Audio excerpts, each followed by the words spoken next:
Bismillahirrahmanirrahim. I am Sitra Kadir, Assistant Professor Chemistry.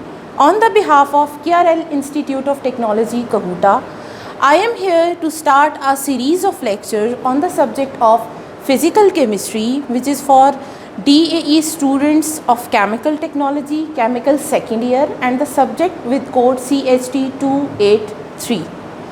Basically physical chemistry जो है वो chemistry की एक ब्रांच है। केमिस्ट्री जैसे कि आप जानते हैं कि एक ऐसा सब्जेक्ट है जिसमें हम मैटर और मैटर के अंदर होने वाली मुख्तलिफ़ तब्दीलियों का जो है वो मुताला करते हैं। मादे की इस मुताले को आसान बनाने के लिए हमने केमिस्ट्री को मुख्तलिफ़ ब्रांचेस में डिवाइड किया है, मुख्तलिफ़ शाखों में तकसीम किया है, जिसमें हमारे पास physical chemistry, organic chemistry, inorganic, analytical, ये सब आप जो है ना अपने प्रीवियस कोर्सेज़ में पढ़ चुके हैं। यहाँ पे आज जो है वो हम फ़िज़िकल केमिस्ट्री के बारे में पढ़ेंगे। स्पेसिफ़िकली जो हमारे पास केमिकल सेकेंड ईयर के स्टूडेंट्स हैं, जो ये उनका एक पूरा कोर्स है। फ़िज़िकल केमिस्ट्री हमारे पास केमिस्ट्री की वो ब्रांच है जिसमें हम मादे के अंदर होने वाली तब्दीलियों और उन असूलों और कवानीन का मुताला करते हैं जिनके तहत मादे के अंदर तब्दीलियाँ वाक़ हो रही हैं। मिसाल के तौर पर बर्फ़ का पिघलना एक तबई तब्दीली है, लेकिन ये तब्दीली किसी कानून के तहत होती है।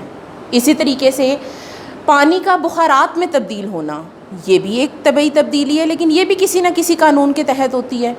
इसी तरीके से हम एयर फ्रेशनर का स्प्रे करते हैं। एयर फ्रेशनर में क्या है, हम प्रेशर को कम करते हैं और एयर फ्रेशनर जो है उससे बाहर निकलता है, वॉल्यूम इंक्रीज़ होता है। इसका मतलब है प्रेशर और वॉल्यूम के दरमियान कोई ताल्लुक़ है।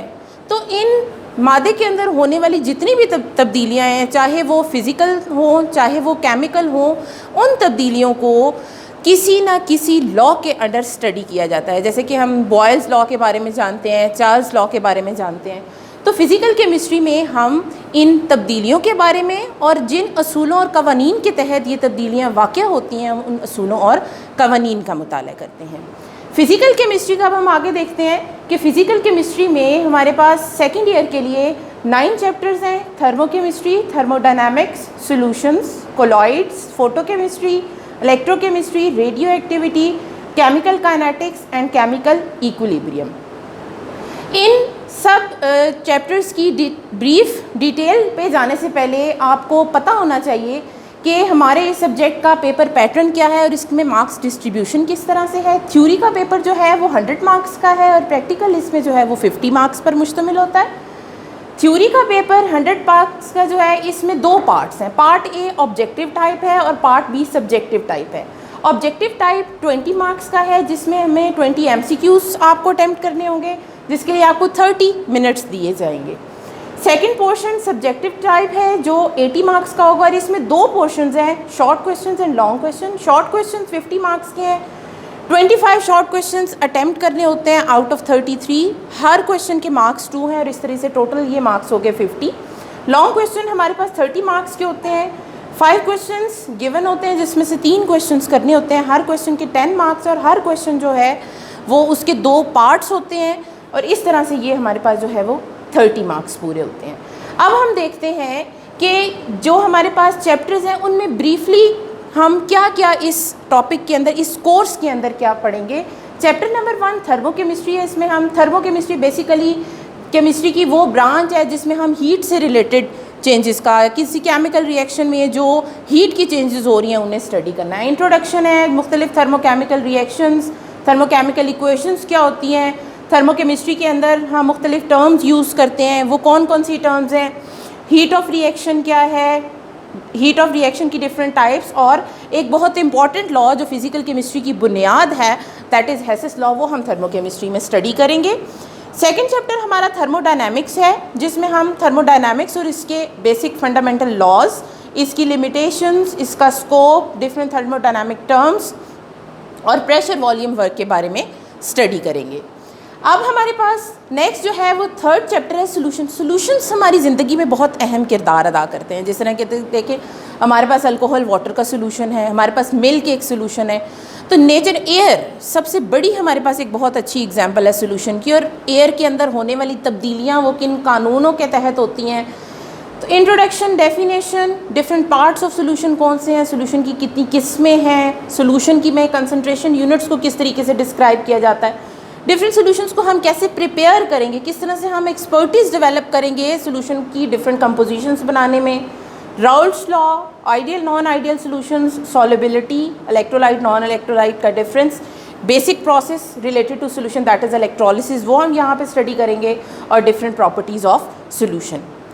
Chapter number 4 that is colloids, इसके कॉन्टेंट्स में हमारे पास difference between crystalloids and colloids, comparison होगा true solution, colloidal solution and suspension का। फिर हमारे पास डिफरेंट फेजेस होंगी कोलॉइडल सोल्यूशन की, डिफरेंट टाइप्स होंगी, डिफरेंट सोल्स, फिर हमारे पास preparation of colloidal solution, properties of colloidal solution, and the most important is the application of colloidal chemistry specifically in daily life. Fifth chapter is photochemistry. This is a little bit new one chapter. Introduction to photochemistry, thermal and photochemical reaction with the help of example. What are the sources of photochemical reactions? How you can measure the intensity of radiation. Basic subject of physical chemistry, that is laws of photochemistry, primary and secondary reactions, quantum yield, photosensitized reactions, photophysical processes and the applications of photochemistry. Next is chapter number 6 that is electrochemistry. जब electrochemistry का हम नाम लेते हैं तो सबसे पहले हमारे जहन में फेराडेज लॉ आते हैं। तो ये हमारे पास basically electrolyte, non electrolyte, Faraday's law और इलेक्ट्रोलिटिक कंडक्टेंस से रिलेटेड ये चैप्टर है। चैप्टर 7 रेडियो एक्टिविटी है, इसमें हम radio activity, different nuclear reactions, half life period को स्टडी करेंगे। नेक्स्ट हमारे पास चैप्टर नंबर 8 है जिसमें हम केमिकल काइनेटिक्स है, और इसमें हम rate of reaction, rate laws, order of reaction, difference between molecularity and order of reaction को स्टडी करेंगे। और नेक्स्ट जो है हमारे पास लास्ट चैप्टर है, चैप्टर नंबर 9, जिसमें हम केमिकल इक्विलिब्रियम का basic concept, law of mass action, equilibrium constant, relationship between Kp and Kc, Le Chatelier's principle वगैरह को स्टडी करेंगे। यहाँ पे आज की इस ब्रीफ इंट्रोडक्शन में बेसिक मकसद ये था कि DAE के जो केमिकल सेकेंड ईयर के स्टूडेंट्स हैं उन्हें अपने इस सब्जेक्ट के बारे में थोड़ी इन्फॉर्मेशन हासिल हो और उन्हें नॉलेज हो, उन्हें पता हो कि हमने इस सब्जेक्ट में आगे क्या क्या स्टडी करना है। तो इंशाल्लाह नेक्स्ट वीडियो में हम नए लेक्चर से फर्स्ट चैप्टर से स्टार्ट करेंगे जो थ्रू आउट हमारा कंटिन्यू रहेगा। Thank you.